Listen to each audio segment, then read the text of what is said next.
Hello and welcome. I'm your host, William Liu. Today I'm actually trying out a new thing. If it works, maybe we'll try it out more throughout the season. But basically, I realized that we do a lot of long form content on this show, with podcasts being an hour, sometimes an hour plus. We don't do enough like 10-minute, like real sweet spot YouTube stuff. And we really don't show you enough film. So the idea for the series is 10 plays, where I show you 10 plays from last night's win that really defined the Raptors' victory. And so we're going to cover the Raptors' 138-118 win over the Atlanta Hawks with 10 plays. And today, actually, it will just be a theme. It's really just how the Raptors ran Atlanta out of the gym on the fast break. The Raptors won this game 34-11 in terms of fast break points. Scotty Barnes led all players in the game with 12 fast break points of his own, and the Raptors were 14 of 20 on the fast break as compared to 4 of 8 in Atlanta. I mean, I'm going to start out of sequence because for me, my favorite play of the game was this one by Jakob Poeltl, which, I mean, look, if Jakob Poeltl's leading the fast break for you, that's how you know your fast break defense is pretty bad. But I just think that this is one of the more unique plays that we'll see all season. Jakob is obviously a guy who, doesn't typically run the fast breaks for the Raptors. And obviously, if he is on the fast break, he's usually finishing. But here you see the Raptors playing pretty good defense, just a pretty bad pass overall, trying to go over the top. Jakob, he's probably usually looking for the outlet pass, but in this situation, quickly he's kind of in the middle, kind of like tried to come back for the pass a little bit here, kind of try to show him his hands. If we go back a little bit further, tried to show him the hands, realized Jakob's got this. Jakob crosses over right to left, and there's just nobody in front of him at all, right, to stop the break. And so if Jakob has to push the break, then he can do it. And of course, there's only one defender back. RJ runs behind him, as he usually does on the fast break. And Jakob with a pretty accurate lob for a center. So that was for me the play of the game. If I think back to game one after the season's over, I will still remember that Jakob Poeltl fast break. But that's one of the 10 plays I'm going to show you. Here's play number 2 that I wanted to show you here.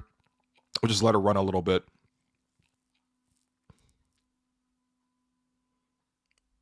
There you go. So I think for people who think about fast breaks, right, like it's not just, an easy wide open alley-oop like we just saw on the first play with Jakob Poeltl. It can also just be really early offense and how that puts the other team in a position of weakness. Here you see the Raptors obviously get the stop here. Just good hands. The last person you want really driving the ball for Atlanta is Luke Kennard, playing in traffic, but good hands by the Raptors to get the strip. Before the ball's even recovered, you already see Brandon Ingram, Grady Dick, they're not looking at the play. They're already looking to sprint. And what these guys are going to do they're going to go to the corners. I was actually recently at the Raptors coaching clinic. This is not like a novel idea by any means, so I'm not really revealing any secrets, but Raptors have 5 spots they want to get to on the floor, right? 2 in the deep corners, which Brandon's going to go to the right corner. Grady's going to go to the left corner. They want to have 2 people on the wing and then somebody at the top. I mean, it's just ideal spacing, but especially in transition, establishing that spacing right away is really, really important. And of course, the Raptors, when they get the ball up with IQ, you'll see them kind of fill out the spots, right? You'll have Grady's off the screen there in the corner, Brandon's in the corner, and then Mamu's on the wing, and Ochai's on the wing on the wing as well. IQ is running the play. This is actually a good example of just the gravity that a guy like Brandon Ingram has, because initially the Hawks actually got back on transition defense. Like everybody's behind the ball, everything's pretty solid. The matchups are even pretty good. What the Raptors ran a lot in this game is having Brandon Ingram in the corner, curling off of a screen off the ball, usually by the center. In this case, it'll be Mamu going to set that screen for Brandon. And so by this point, this is already towards the end of the first quarter, the Raptors have already scored twice on Ingram curls out of the corner. So at this point, they're really looking out for that play where Ingram's coming off that screen and curling. But this is where you run early offense too, because you look at how quickly Mamu decides to slip out of that screen, so he doesn't actually set the screen, and he actually goes back door. And said both Atlanta Hawks players are concerned with Brandon coming up. It's a bit of gravity as well, just because he's such a deadly scorer, but it's also a lot of bad defense. In any case, it's really clever because Mamu makes the decision to not set the screen at all, just goes straight to the basket, and it's a very, very easy shot and layup. Okay, play number 3. Here we go. Okay, RJ's got it. Scotty. Yeah, again, like this is just really easy offense for the team. As soon as the rebound comes down, you see how far ahead Scotty is already. This is a clear.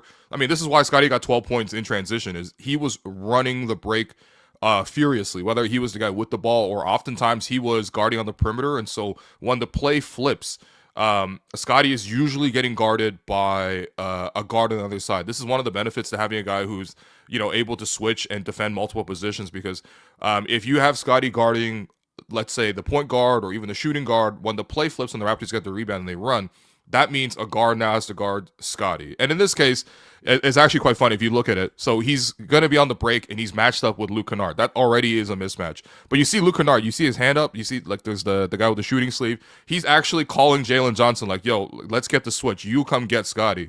And of course, in the midst of that, I mean, first off, Jalen Johnson's not even listening to him. He can't really hear him. But second of all, Scotty just sees that and he just cuts right back door, doesn't go to the corner, and RJ fires him a nice, easy pass. Luke Kennard has no chance to contest that. That's just, again, really, really easy offense by the Raptors, but it's a really dedicated piece of running the break by the Raptors. Again, a lot of these are going to look really easy. It's because Atlanta's defense was pretty bad, but this is really why the Raptors won by such a big margin in Game 1. Okay, here we go. Boom. Yep. Okay, very similar scenario here. So this is play number 5. Nikhil's going to try to attack. Pretty good defense by Mobo, right, who's able to switch onto many defenders. He contests Nikhil. Great help there, too. Who is that? I think, is that RJ with the help at the rim? Nice. That was really good. And then Battle, of course, actually rising up. The third man on the play, getting the rebound. And by the way, you see while Battle's midair getting the rebound, Scotty is already breaking and trying to leak out and trying to beat everyone down the floor. Like, that's just good hustle. That's good endurance. That's just good determination in general. But it's great team defense. By the way, Nikhil, I think, shot 2 of 15 from the field. Did a little bit too much on-ball creation. He's more of a let's catch and shoot kind of guy versus, like, let's create against a good defense. But in any case, the Raptors get the rebound here. Battle gets it to his point guard. And Jamal is, like, super heads up. Like, he read this play. Again, similar to Scotty, how Scotty's already off the screen here. You see he's so far ahead. Meanwhile, you see all 5 Atlanta Hawks on the screen. You see 4 Raptors. Scotty Barnes is the only guy you don't see because he's already breaking away. Once Jamal gets the ball here, he doesn't take a dribble. He doesn't do anything. He just instantly fires it ahead. And look how easy that is. I mean, Scotty is like a solid 2 strides ahead of everyone else for the dunk. Again, Scotty had 12 transition points here in this game.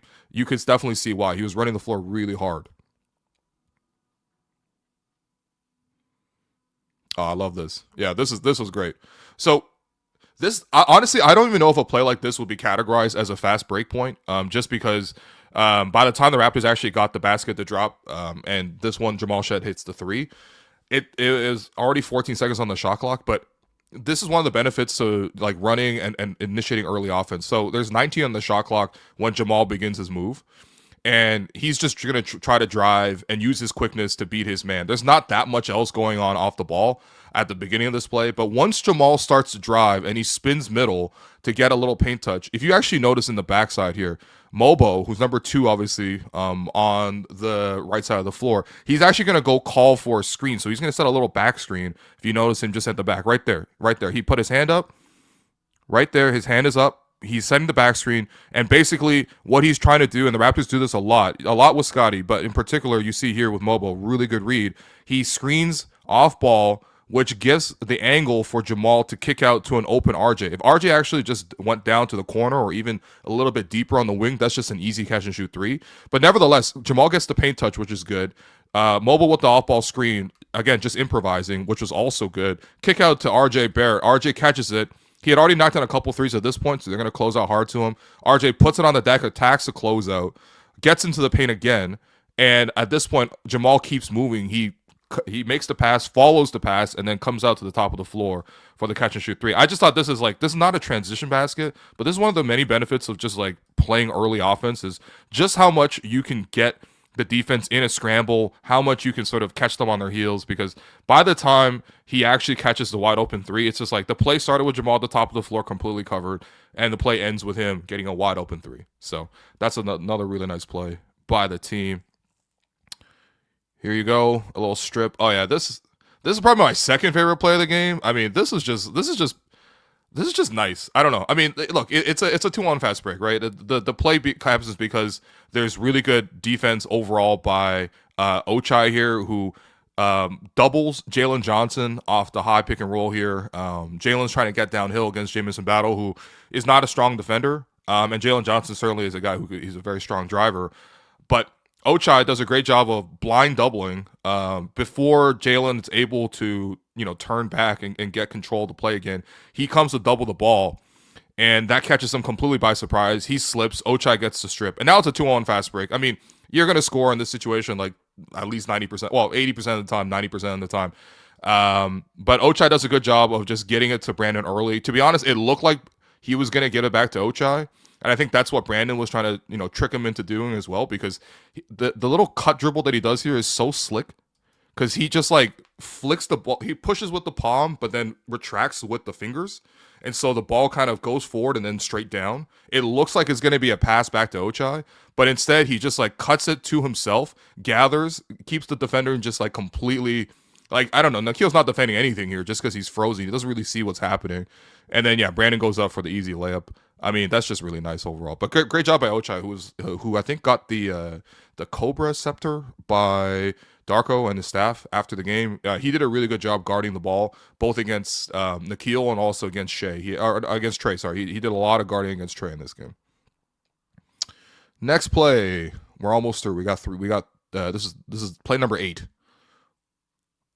Yeah, okay. This is this is my favorite version of Scotty, man. This combines a lot of things. So, first off, the play starts defensively with Trey trying to get to the basket against RJ Barrett. RJ gives a really good contest. To be honest, Trey probably makes that most times, but RJ with a really, really good effort there, doesn't give up, challenges him all the way to the basket, nearly gets the block. Trey's going up with his left hand, and he puts it up just a little bit too high. And look, before the Raptors even get the rebound, because it's like Dyson Daniels is there, Brandon Ingram's there, IQ's kind of there. Scotty's already going to start to turn and leak out. Before the ball's even secured, Scotty's already turned his head and he's going the other way. Part of that is the confidence, knowing that Brandon has like go-go gadget arms and he's going to probably secure most loose balls. But he's going to come up with a loose ball here, and he's going to tap it to IQ. IQ's going to come up with it. And again, because of how much Scotty has already done the work, you don't see Scotty Barnes on the screen because he's already open on the fast break. And he catches it. Again, Atlanta's actually in decent position, I suppose. I mean, it's not ideal that Jakobs sealed Porzingis at the basket. But still, Jalen Johnson's stride for stride with Scotty. But here's the thing. Scotty Barnes is just very, very strong. So this is just an easy bully ball move. A little chicken wing, a little stop. And then, of course, and great job by Jakob, too, because Porzingis is the help defender here, and he obviously can block a shot at the rim. He's obviously very tall. Jakob's early seal and his effort to beat Porzingis down the floor allows him to have inside position on him the whole time. And so by the time Scotty goes up for the ball, you see Jakob's actually basically screening Porzingis. Porzingis has to get around Jakob to get to a block. It's not a clean rotation. And then, yeah, Scotty just dunks on everybody. This is my favorite version of Scotty. Like, when he's playing bully ball like this, when he's making that early read, he's like, this is just basketball IQ. Like, look, he's running. Jakob's running. That's your 4 and your 5 are the first 2 guys down the floor. You get, obviously, the rebound is huge. The little chicken wing is great. And then just the even little subtlety by Jakob to, like, screen and just push Porzingis out the way so you can't get in. It's just a really nice team move, even though it looks so simple. And it is so simple. But the Raptors can do this a lot this season. Okay, actually, never mind. This is actually play number 8. Sorry, I got a couple more. This is another one of my favorite plays of the game, mostly just because it just showcases how shameless of a player Trey Young is. So at this point, the Raptors, the game's over. It's 132-107 with 5 minutes left. Atlanta had one timeout, I think, from like 6 minutes on in the third quarter. So they've been saving this one timeout, and finally they use it. Play starts with Trey getting guarded by Jamal. There's a screen on the logo by Porzingis. Jamal tries to get around it. Trey, look at this. See, this is how you know he's a foul baiter. Because first off, you're down 23, okay, with 5 minutes left. You're already lost.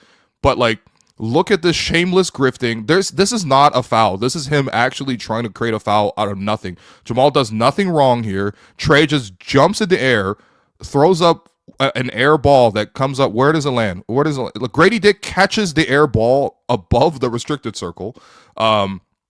It is just a completely shameless attempt. This is not basketball. This is genuinely not basketball. Okay? I'm happy the referees didn't give him this call. The referees gave the Atlanta Hawks a lot of calls at the start of this game. It was 20-8 in free throws in favor of Atlanta. That was the only reason they're in the game. But Trey Young, not only does he burp up that bad play, look at him. He's holding his head. He's looking at the referee. The play's already gone, man. Like at minimum, if you're gonna throw up an air ball, go back on defense. He doesn't even move. He's still at the logo. The ball he shot the air ball. He's landed. He's complained. He's put his hands in his head, and he's turned around. The play has gone the other way. The Raptors already have the ball to Scotty Barnes again running the fast break. And then, it's just a really easy lob to Jakob Poeltl. Timeout. Game's over. Put the third unit in. Put Trey Young in Rice. That guy, his basketball brain is broken, man. This is just nasty plays all around. This one here. Yeah. See, this is actually one of the things. I mean, honestly, my initial idea for the 10 plays for this game was just I wanted to showcase a lot of the tic-tac-toe interior passing by the Raptors, and that's kind of why I snuck this in. I mean, this is a transition play, to be clear, and it ends with, another easy layup. The Raptors shot a bunch of layups in this game. But I think what's really highlighted here is, so the play right before this, the Atlanta Hawks had just scored, right? So the Raptors were up 6 coming out of halftime. The Hawks get a basket, and now this is off a made basket. So you see when it's 21 seconds left on the shot clock, the ball's already advanced into the front court, into their best player's hand, or best offensive creator's hands in Brandon Ingram. He's already attacking, getting the defense on his heels. And by the time that he gets the play going, first off, there was a maybe potential read to Jakob, who's cutting and his hands are up and he's trying to get the pass over the top. I think a lot of times Brandon could get that, but also a more secure pass here is just that he hits it to Scotty on the trail. Scotty catches it with a running start, right? He's literally, like, by the time he catches it, he's already beat Jalen Johnson. He doesn't have to make a move because he anticipated this. He caught it with momentum. And by the time he touches the paint and engages Kristaps Porzingis, it's a really easy pass to Jakob Poeltl. Again, I'm not sure if this counts as a fast break point because this basket was scored with about 16, 17 seconds left on the shot clock. But again, this is off a made basket, and it just shows the dedication the Raptors had. Coming out of the halftime, Raptors were determined to run even harder in the second half, and that's what blew the Atlanta Hawks apart. The Raptors had 45 points in the third quarter. Like, there was a stretch there where I swear the Raptors shot like 80% for like a full 12 minutes. And then play number 10. I'm going to try to keep this shorter in the future, but, no promises. Last one here. Yeah, I mean, the reason I'm showing this one is it's a fast break, but it's almost like a botch fast break because this is actually kind of like a couple of mistakes were made on a play like this. So once IQ comes down with the rebound, the Raptors are going to run, right? You got Brandon running on one corner. You got RJ running to the other corner. IQ advances the ball. That's something that Darko's talked a lot about this year, is just advancing the ball. We saw a lot of dribble, fast breaks where the Raptors are pushing it with the dribble, obviously led by Jakob. But they, even better than that, is if you can throw that advanced pass. And so that advanced pass already almost gets the Raptors in a 2-on-1. RJ's trying to cut behind Dyson Daniels and go to the basket.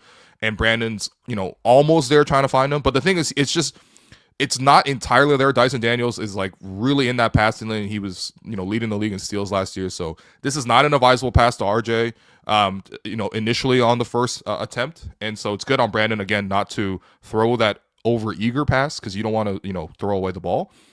But in this situation, once RJ realizes that Brandon's not going to be giving him the ball in that situation, I mean, I know it's difficult because it's easy to say on a freeze frame because the momentum is already carrying him towards the basket.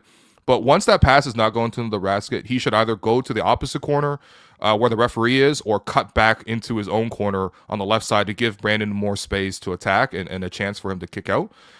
Instead, RJ kind of just stops under the rim, which I don't quite understand why. I guess, again, this is kind of a broken play.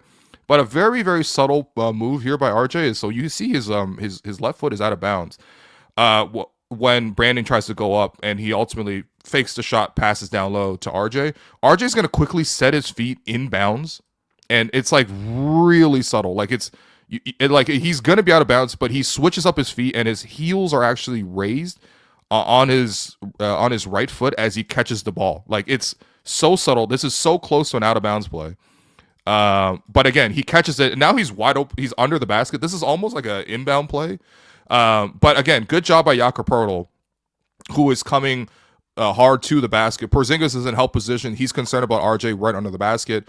Obviously RJ has a chance to finish this, but RJ can see the whole play come up, and does a little shovel and look away, and Jakob Poeltl once again goes in for the layup. So yeah, that's why the Raptors won this game by 20. I mean, a lot of other things were good. The Raptors played really good on-ball defense and pressured and did a great job just in general of executing their game plan. I thought they did a great job attacking Trey and guarding Trey. That is always the way to beat the Atlanta Hawks, is if you can shut down the Trey Young game.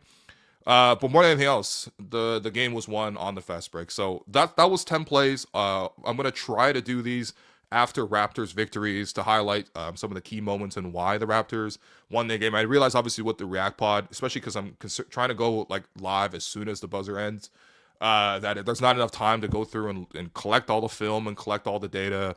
But you know, if you're like me, after Raptors win, the morning after, you're like thinking about, okay, what really went right with the Raptors? And a lot of times I try to watch the film the next day. And so, yeah, that's yeah, let us know if you enjoyed this type of format. Again, I'm going to try to keep these short. I'm going to try to go 10 a.m. after wins with 10 plays and try to keep them to 10 minutes because I realize YouTube really likes shorter content, or in this case, mid-form content. But let us know if you enjoyed this. Thanks everyone for listening, and hopefully the Raptors win on Friday so I can come back to you with another one of these on Saturday. See you guys.